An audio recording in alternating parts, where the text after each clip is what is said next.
గురుముఖతాన్ని మంత్ర జపం చేయాలి అంటే గురువు ఆ మంత్రాన్ని ఇంకో గురువు దగ్గర తీసుకొని సాధన చేసి తపిస్తా దాన్ని ధ్యానిస్తా జపిస్తా ఉంటే లోపల ఆ మంత్రం యొక్క రహస్యము, ఆ మంత్రం యొక్క స్థానము, ఆ మంత్రం యొక్క సూక్ష్మత, ఆ మంత్రం యొక్క సిద్ధి లోపల మనకి కలుగుతూ ఉంటాయి. గురువు అందుకనే అవసరం. పంచాక్షరి బాహ్యంగా అందరూ జపిస్తారు, గురుముఖత ఉన్న వాళ్ళు కూడా జపిస్తారు. మరి గురుముఖత ఉన్న వాళ్ళు జపించేదానికి లాభం ఏంటి, గురువు లేకుండా జపించేదానికి లాభం ఏంటి అంటే నువ్వు దాన్ని చిలుక పలుకులాగా వెళ్ళవేస్తావు, పుణ్యం పాపాలు వస్తాయేమో కానీ ముక్తి రాదు, మోక్షం రాదు. గురుముఖత ఆ మంత్రోపదేశం తీసుకొని దాన్ని ఎప్పుడైతే జపించి ధ్యానిస్తావో అప్పుడు మోక్ష స్థితికి వెళ్తాం. అందుకనే గురువు లేని విద్య గుడ్డి విద్య అంటారు.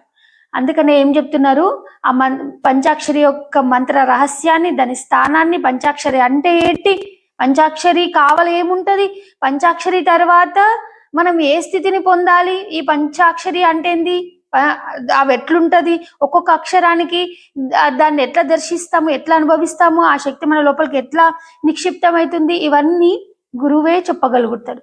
గురువు చెప్పుతాడు కాబట్టి అది మనం గ్రహించినప్పుడు నాకు ఇట్లా అనుభవం అయింది, ఇదేంటిది గురువు గారు అంటే అప్పుడు గురువు గారు నీకు అనుభవానికి వచ్చింది ఇది, దాన్నే ఇది అంటారు. పంచాక్షరిలో ఉన్న 5 అక్షరాలకి ఇది, ఈ అక్షరానికి ఇది, ఈ అక్షరానికి ఇది, ఈ అక్షరానికి ఇది అని విప్పి చెప్పేది గురువు. ఈ పంచాక్షరి మంత్రం సిద్ధించిన తర్వాత ఈ పంచ అక్షర బీజాలని లోపల దాని శక్తిని, దాని రూపాన్ని మనం అనుభవించిన తర్వాత పంచాక్షరికి మించింది ఆ పంచాక్షరే ఆ పరమపదానికి తీసుకెళ్తుంది.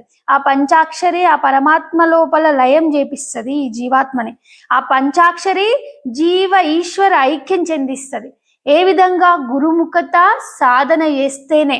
గురువు లేకుండా పంచాక్షరిని జపించినామా చిలుక పలుకుల్లాగానే ఉంటాయి కానీ అది మోక్ష స్థితి కాదు, మోక్షానికి వెళ్ళము. అంటే అప్పుడు పూర్తికి అంటే ప్రతిచర్యకి ప్రతిచర్య ఉంటది. ఏ యాక్షన్ చేస్తున్నామో ఆ యాక్షన్ తగ్గట్టు రియాక్షన్ ఉంటది. అంటే ప్రతిచర్యకి ప్రతిచర్య ఉంటది. కాబట్టి మనము ఎంత పంచాక్షరి చేస్తే అంత ఫలితం ఉంటది. అదే గురుముఖత పంచాక్షరిని జపించి ధ్యానిస్తే అత్యధిక బలం, అంటే ఇంకా మోక్ష స్థితి, దానికి మించిన ధనం లేదు, ఆ శాశ్వత ధనాన్ని పొందగలుగుతాం. కాబట్టి ఏ మంత్రాన్నైనా గురుముఖత ద్వారానే సాధన చేయాలి. గురువు ద్వారానే ఆ మంత్రోపదేశం తీసుకొని సాధన చేస్తే సిద్ధి పొందుతాం. లేదా అన్యథా లేకపోతే ఎక్కడ పడితే అక్కడ ఎవరంటే వాళ్ళు చెప్పిన మంత్రం